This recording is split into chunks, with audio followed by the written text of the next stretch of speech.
we are going to practice relative pronoun today. Okay? अभी तक relative pronoun में जो जो चीजें हम लोगों ने पढ़ी है उसको हमें अच्छे से प्रैक्टिस करना है. एक है आपका what, जिसका मतलब है जो. एक है आपका who, जिसका मतलब भी है जो. एक है आपका which, जिसका मतलब भी होता है जो. और एक है आपका that, जिसका मतलब भी मैंने आपको बताया था जो. देन मैंने आपको नेक्स्ट बताया था whom, ठीक है, जिसे किसी के सेंस में. एक मैंने आपको बताया था whose मतलब होता है जिसका, जिसकी, जिसके. तो ये वो वर्ड्स हैं जो कि as a relative pronoun work करते हैं और सेंटेंस को जोड़ने का काम करता है. पहले तो ये क्वेश्चन उठता है why they are called relative pronoun. Okay, so they are called relative pronoun because ये रिलेट करता है. जैसे मैंने कहा, ध्यान देना, the boy who is with you, लड़का जो आपके साथ है, is my classmate, is my classmate. तो यहां पर अगर आप ध्यान से देखें तो ये जो हु है ये रिलेट कर रहा है किसको? द बॉय को. ठीक है, तो ये हु जो है ये हो गया रिलेटिव प्रोनाउन. ऐसे दूसरा एग्जांपल देखना, बी वाला, the book which you are reading. ध्यान दीजिएगा, the book which you are reading is not yours. जो किताब आप पढ़ रहे हो वो आपकी नहीं है. तो अगर आप ध्यान से देखें तो ये जो विच है वो एक रिलेट कर रहा है किसको? बुक को. तो ये विच जो है रिलेटिव प्रोनाउन हो गया, हु जो है वो रिलेटिव प्रोनाउन हो गया. ऐसे मैंने कहा डू व्हाट यू कैन, करो जो आप कर सकते हो. तो जो आप कर सकते हो वो करो. तो ये डू जो है, ये जो व्हाट है यहां पर इस पर्टिकुलर एक्शन को रिलेट कर रहा है. ठीक है, कि आपको वो काम करना है जो आप कर सकते हो. तो यहां पर हु, विच एंड व्हाट, अगर आप तीनों सेंटेंस को ध्यान से देखिए तो इसका मतलब यहां जो निकल रहा है, इसका मतलब भी यहां जो निकल रहा है और इसका मतलब भी यहां जो निकल रहा है. तो कल मैं आपको डिफरेंस ऑलरेडी बता चुका था कि व्हाट का उपयोग जो होता है थॉट्स के साथ होता है, विचारों के साथ होता है, वर्क के साथ होता है ना, काम के साथ में होता है, ये व्हाट होता है. हु का उपयोग पर्सन के साथ होता है. आप देख सकते हैं द बॉय एक पर्सन था इसलिए हमने हु लगाया. विच का उपयोग थिंग्स के साथ होता है, वस्तुओं के साथ.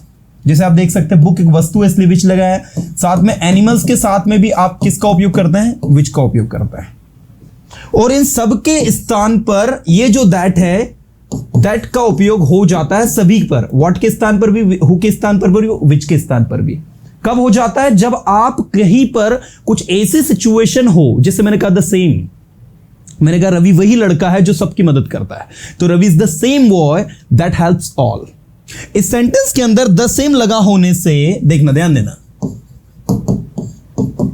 रवि इज अ बॉय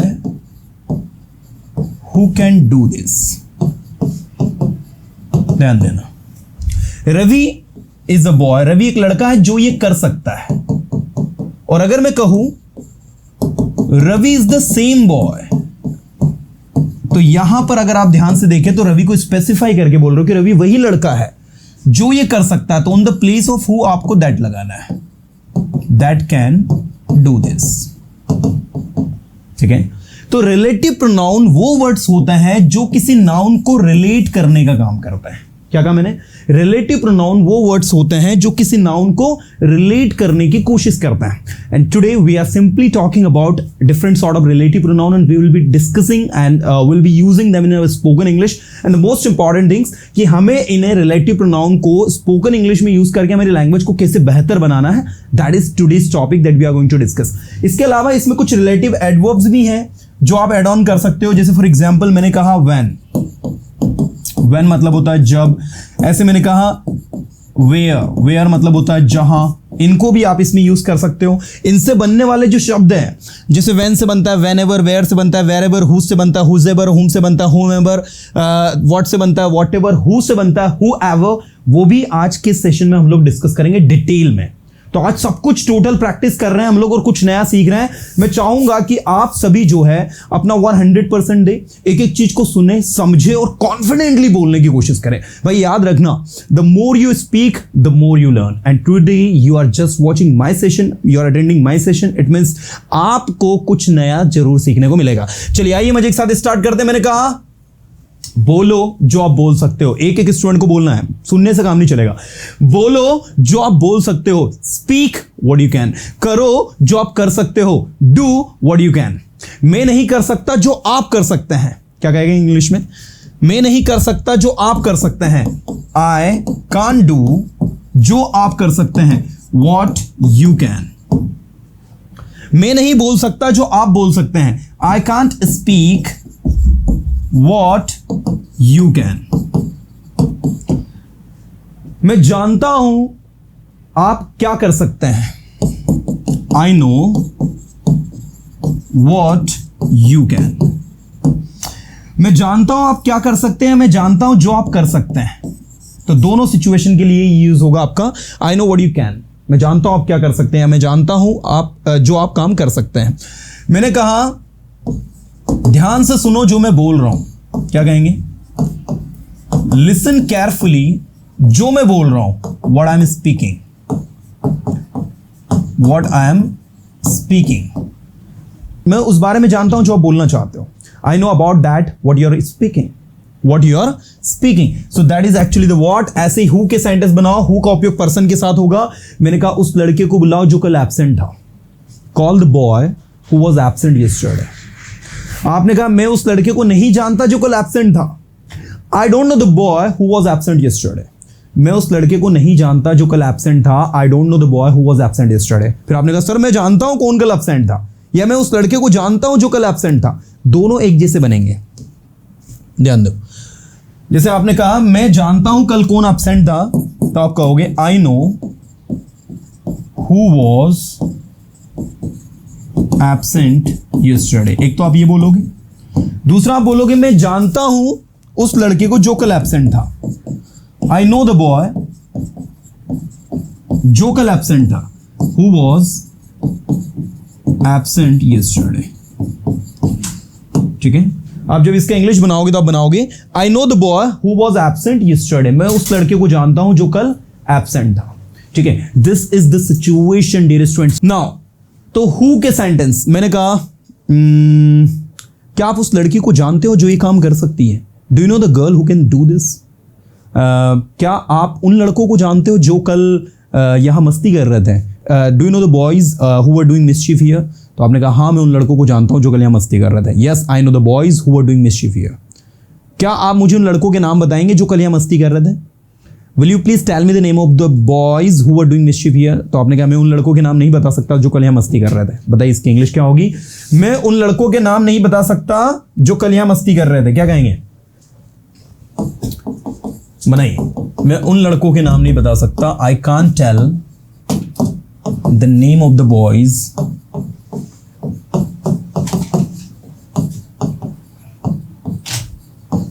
जो कल यहां मस्ती कर रहे थे, who were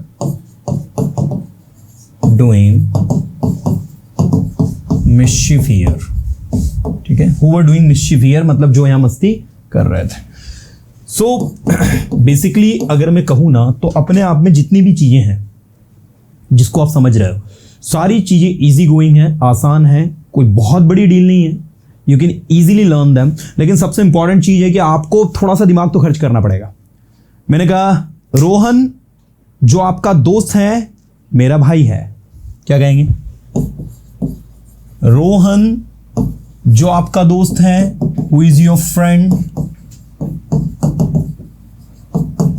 is my brother. ठीक है, आप इस सेंटेंस को ऐसा भी लिख सकते हैं students, Rohan is my brother, Rohan मेरा क्या है? भाई है। हु इज योर फ्रेंड, जो आपका कौन है? फ्रेंड है, दोस्त है। तो आप देख सकते हैं Rohan is my brother, Rohan मेरा भाई है। हु इज योर फ्रेंड, जो आपका दोस्त है। तो ये रहा आपका हु जिसका मतलब है जो, ये रहा आपका हु जिसका मतलब है जो। सो ये टेक्निक है, ये स्ट्रैटेजी है जिसकी मदद से आपको चीजों को बनाना है। अब मुझे लगता है कि ये चीज़ें आपको टफ लगेंगी। All this things are very easy to use. सारी की सारी जो चीज़ें हैं they are very easy to use, बहुत आसान है, बहुत इजी है, कोई भी इसको यूज़ कर सकता है। सो मैं रिकमेंड करूँगा कि आप इन चीज़ों को इस वे में यूज़ करें एंड सी द मैजिक। अगला है विच। ये एनिमल के लिए यूज़ होता है, चीज़ों के लिए यूज़ होता है। मैंने कहा मुझे वो पेन दो जो मैंने आपको कल दिया था। Give me the pen which I give you yesterday. मैं वो पेन आपको नहीं दे सकता जो आपने मुझे कल दिया था, क्योंकि वो आपका नहीं है। I can't give you the pen which you give me yesterday because that is not yours. That is not yours, वो आपका नहीं है, वो मेरे दोस्त का है। That belongs to my friend.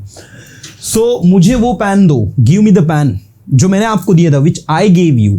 मुझे वो बुक दो जो मैंने आपको दी थी, give me the book which I gave you. तो बुक, पेन, कॉपी, पेंसिल, ये सब वस्तुएं हैं, इनके साथ में आप विच लगाओगे। गेटिंग? मैंने कहा कुछ किताबें जो मैंने कल खरीदी थी, मैं उन्हें पढ़ चुका हूं, अगर आप पढ़ना चाहें तो आप मुझसे ले सकते हैं। ठीक है, कुछ किताबें जो मैंने कल खरीदी थी, सम बुक्स विच आई बॉट। अब चूंकि यहां सम बुक्स लिखा है तो आप अगर दैट भी लगाओगे तो गलत नहीं माना जाएगा, वो भी सही होगा। Some books which I bought yesterday या that I bought yesterday. Some books which I bought yesterday, I have read them. If you want to read them,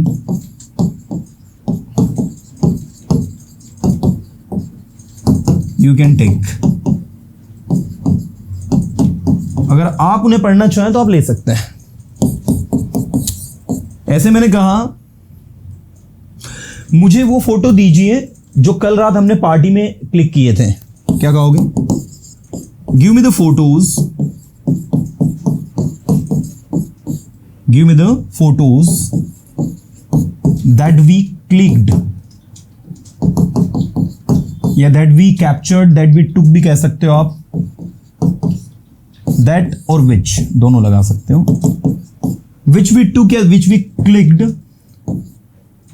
last night in the party, या in the party last night. In the party को पहले लगा देना, क्योंकि last night generally क्या होता है, ये एडवर्ब टाइम होता है, ये सेंटेंस के लास्ट में ही लगता है। तो आपको ये बनाना होगा कि गिव मी द फोटोज या गिव मी द पिक्चर्स, आप ये भी कह सकते हो, give me the photos, give me the pictures which we clicked in the party last night, at the party last night. Okay, or you can say give me the photos which we clicked in the party last night. Okay, next, जो photo कल रात को हमने party में ली थी वो मैंने delete कर दी है। क्या कहोगे? the photos या the pictures which we captured या which we clicked at the party last night, party last night, I have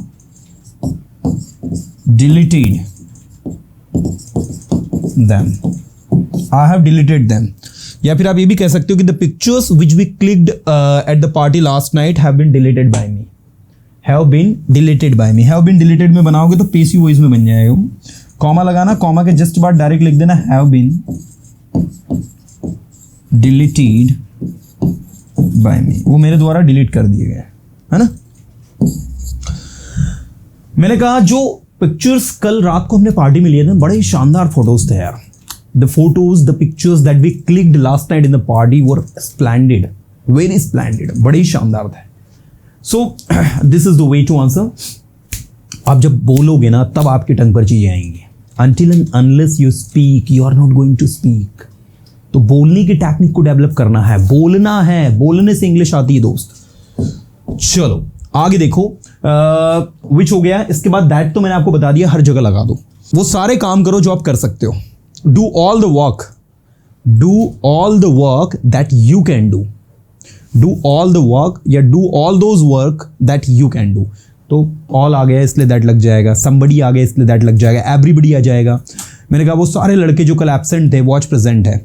all those boys who were absent yesterday are present today, है ना। तो इस तरीके से दैट आपका use होता है। मैं चाहता हूं कि आप इनको यूज करें प्रैक्टिकली, है ना। नेक्स्ट देखो, दैट हर जगह लग जाता है, लेकिन अभी आपको मैं इतना चाहूंगा कि आप व्हाट हु और विच को ज्यादा यूज करें, दैट तो आपको लगाना ही है। जहां कुछ भी समझ में नहीं आया कि मैं व्हाट लगाओ, हु लगाओ, विच लगाओ, वहां दैट लगा दिया करना। दैट तो हर जगह लगा देना, ठीक है। मैंने कहा किसी लड़के ने जो कल यहां पर था मेरा पेन चुरा लिया, बताओ क्या बोलोगे? आपको लड़के का नाम नहीं पता है तो आपने कहा किसी लड़के ने जो कल यहां पर था, तो आप क्या कहोगे? एनी बॉय जो कल यहां पर था, who was here yesterday, who was here yesterday. मेरा पेन चुरा लिया, स्टोल माई पेन, ये स्टोल माई बैग, ठीक है। तो ये जो हु लिखा है इसके बदले यहां दैट लगा देना। एनी बॉय कोई लड़का, दैट वॉज हियर जो यहां था, यस्टरडे कल, स्टोल माई बैग उसने मेरा बैग चुरा लिया। ऐसे देखो,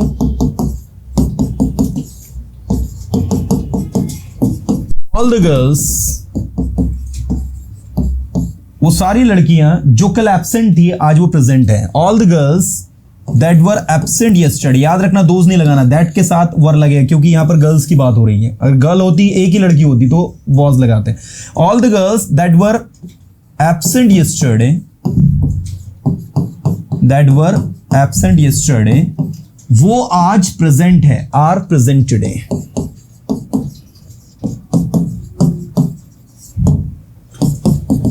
ऐसे मैंने कहा कुछ लड़के वहां मस्ती कर रहे थे, सम बॉयज वर डूइंग मिसचिफ, जो आज स्कूल नहीं आए, who have not come to school today. तो on the place of who आप लगा दो that have not come to school today. So basically जो दैट का कॉन्सेप्ट है ना, वो ये कहता है कि आप इसको जहां लगाना हो वहां लगा दिया करो, इतना लोड मतलब। वैसे तो समबडी, एनीबडी, एवरीबडी जब आता है द सेम आता है, कुछ चीज स्पेसिफिकली आप बोल रहे हो कि ये वही कार है जो मैंने आपको पिछले साल बेची थी, सो this is the same car that I sold you last year. तो ऐसे स्पेसिफिकली अगर आप करके बोल रहे हो तो वहां पर आप दैट का उपयोग करते हो instead of which, what and the one more is who, है ना। चलिए इसके बाद नेक्स्ट हमारा है हुम एंड हुज। आइए पूरी तरह से अटेंटिव हो जाइए, हुम और हुज को कैसे यूज करना है। भाई हुम का मतलब होता है जिसे। लड़का जिसे कल तुमने पीटा वो मेरा दोस्त था। The boy whom you beat yesterday is my friend, मेरा दोस्त था तो वॉज माई फ्रेंड। लड़का जिसे तुमने पढ़ाया, तो यहां पर हुम और हुज में अंतर देखो आप, कितना प्यारा डिफरेंस है। मैंने आपको याद हो तो बताया था कि who, whom and the one more is whose, ये तीन अलग अलग सिचुएशंस आप लोगों को बताई थी मैंने आपको सबसे पहली सिचुएशन में बताया था कि उस लड़के को बुलाओ, उस लड़के को बुलाओ जो कल एब्सेंट था। दूसरा देखना, उस लड़के को बुलाओ